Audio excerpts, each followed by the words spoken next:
Narad news daily bulletin, खबरें आपके आसपास की, अब आपके मोबाइल पर।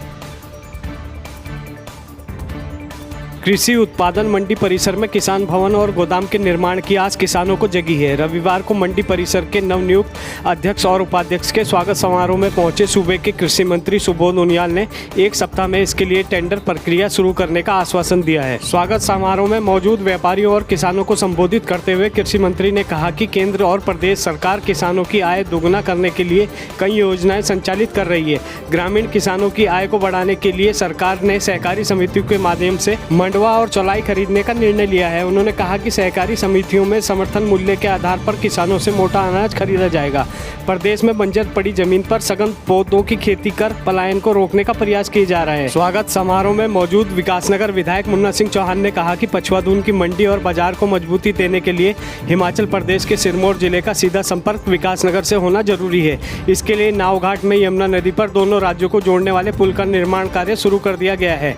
उन्होंने कहा कि राज्य गठन के बाद से ही हर चुनाव के दौरान यमुना नदी पर पुल निर्माण के नाम पर जनप्रतिनिधि चूना डालकर जनता को पुल निर्माण शुरू होने का भ्रम पैदा करते थे, लेकिन मुन्ना सिंह चौहान जनता को चूना नहीं लगाता। उन्होंने कहा कि 1.5 वर्ष में पुल निर्माण कार्य पूरा होने के बाद विकासनगर बाजार की आर्थिक गतिविधियों में भी इजाफा होगा, जिसका फायदा व्यापारियों के साथ ही आम जनता को भी मिलेगा। देखिए, मैंने आपसे कहा जिस तरह विकासनगर मंडी में बहुत बड़ी संभावना है और ये हिमाचल से सटा हुआ क्षेत्र भी है और इस पूरे क्षेत्र में सब्जियों का और फलों का बहुत भारी संख्या में उत्पादन भी है और यहाँ का लाल चावल तो इस पूरे इलाके का, पूरे देश के अंदर इसकी डिमांड भी है, मेडिसिनल उपयोग भी उसका है। ऐसे में मंडी के अंदर जो मूलभूत आवश्यकताएं हैं उनको पूरा करने के बाद मैं समझता हूँ अगर किसान को सुविधाएं मिलेगी तो किसान बजाय देहरादून मंडी में जाने के विकासनगर मंडी में आकर अपने उत्पाद को यहाँ पर बेचने का काम करेगा।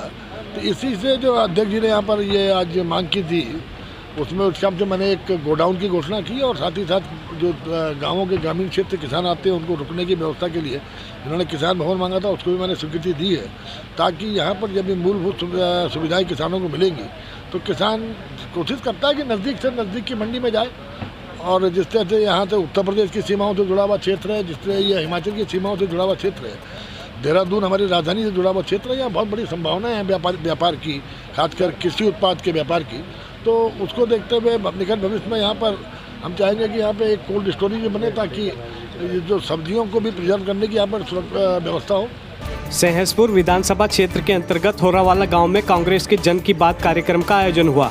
इसमें कांग्रेस की वरिष्ठ नेत्री लक्ष्मी कपरुआन अग्रवाल ने क्षेत्र में बनी पेयजल समस्या पर सरकार को घेरते हुए आंदोलन का ऐलान किया। होरावाला गांव में आयोजित जन की बात कार्यक्रम में पहुंची वरिष्ठ कांग्रेस नेत्री लक्ष्मी कपरुआन का कार्यकर्ताओं और ग्रामीणों ने स्वागत किया। ग्रामीणों को संबोधित करते हुए वरिष्ठ नेत्री कपरुआन ने क्षेत्रीय समस्याओं पर भाजपा सरकार को घेरा। उन्होंने कहा कि प्रदेश में भाजपा की सरकार और क्षेत्र में पार्टी का विधायक होने के बावजूद क्षेत्र में विकास नहीं है। होर्रावाला, चांदपुर, रजौली, भाववाला, भगवानपुर, बड़ोवाला, बेलोवाला, पौंदा, कंडोली, फूलसनी आदि गांव में लंबे समय से पानी की समस्या बनी हुई है।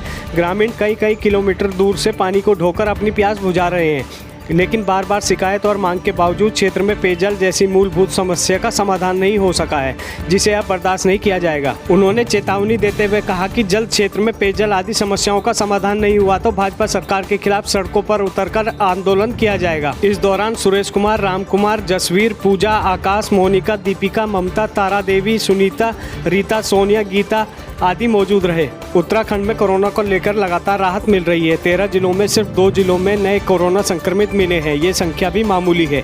टिहरी और चंपावत जिला कोरोना मुक्त है। फिलहाल यहाँ एक भी एक्टिव केस नहीं है। रविवार 10 अक्टूबर की शाम को स्वास्थ्य विभाग की ओर से जारी रिपोर्ट के अनुसार पिछले 24 घंटे में प्रदेश में कोरोना के 6 नए संक्रमित मिले। इस अवधि में किसी की कोरोना से मौत नहीं हुई। वहीं पिछले 24 घंटे के दौरान 7 लोग स्वस्थ हुए।